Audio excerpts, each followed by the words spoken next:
रथयात्रा आसिले 56 भोगर कथा मन पड़ जाए। से 56 भोग मध्य आज आम बनवाक जाऊँ एक स्वादिष्ट पारंपरिक भोग चंद्रकांति। यह बनवा बहुत सहज, खाइबाक बहुत स्वादिष्ट लगी थे। बाहर हल्का क्रिस्पी गोल्डन कलर और भितर नरम नरम सुगंध भरा यह पिठा को थरे खाइले सतरे यार स्वाद भूली हेनी ना। जमी स्वाद सेमती दमदार। तेबे चलतु स्टेप बाय स्टेप शिखा श्री जगन्नाथ प्रिय भोग चंद्रकांति रेसिपी। ए पिठा को बनाइए आमको मुगर दरकार हे।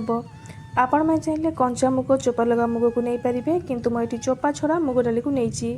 यह 5-6 घंटा बोतरी नहीं डाली भल भाव बोतरी जाइए।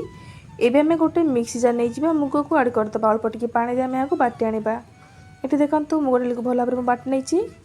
यह गोटे बाउल को ट्रांसफर करना। एबे आम गैस ऑन कर गोटे कढ़ई को बसई ना। गोटे कप मुग डाली जेहेतु नहीं आम ये 2 कप पानी यूज करवा। मु बाटला समय अध कप आड करदेली। एबे 1.5 कप पानी को आड करदबा।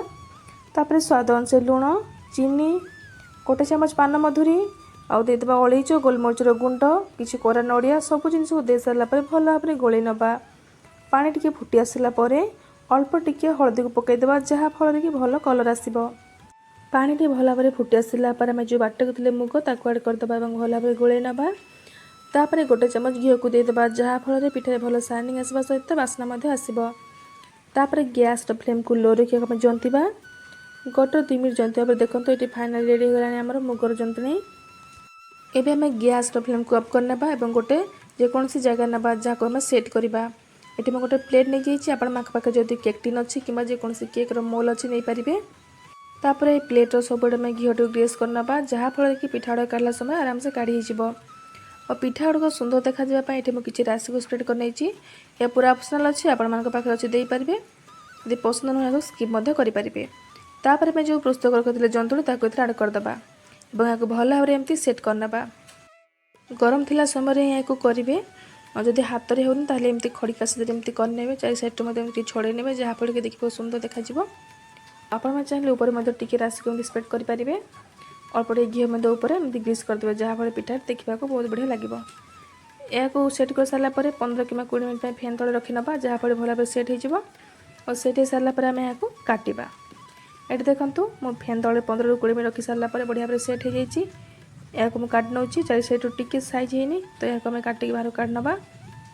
ये देखो मुझे सब पिठा गुड़ाक छोट छोट स्क्वायर सेप्रे काट नहीं के बढ़िया देखा। देखो भल भाव सेट हो जाइए। एबे मैं यहाँ फ्राए करवा से गैस ऑन कर कढ़ई घी को गरम करना। घी भल भाव गरम हो गलापर यह गोटे गोटे आड़ कर छाणीबा। देखो केते नरम है पूरा तुलतुलिया होती। आपण मैंने यहाँ न छाणिकी एमती खाईपारे। बहुत टेस्टी रहा सहित हेल्दी रही है। यहाँ मुग टिकरी कही था तो क्षीर सहित कि जेकोसी यहाँ ब्रेकफास्ट हिसाब से खाईपारे बहुत बढ़िया टेस्ट लगी था।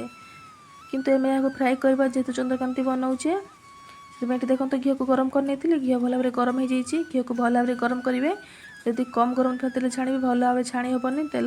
तेल अधिका टाणवा सहित ये बाहर क्रैक हवा स्टार्ट हो।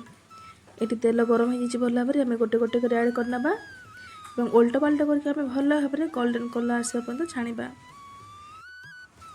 ये देखो पिठाटी भल भाव छाणी गला। यह बाहर को काढ़ी ना सेम प्रोसेस में बाकी बेज गुड़ाक छाणीबा। देखो पिठाटी केते डेलीशियस देखा कलर परफेक्ट आसी।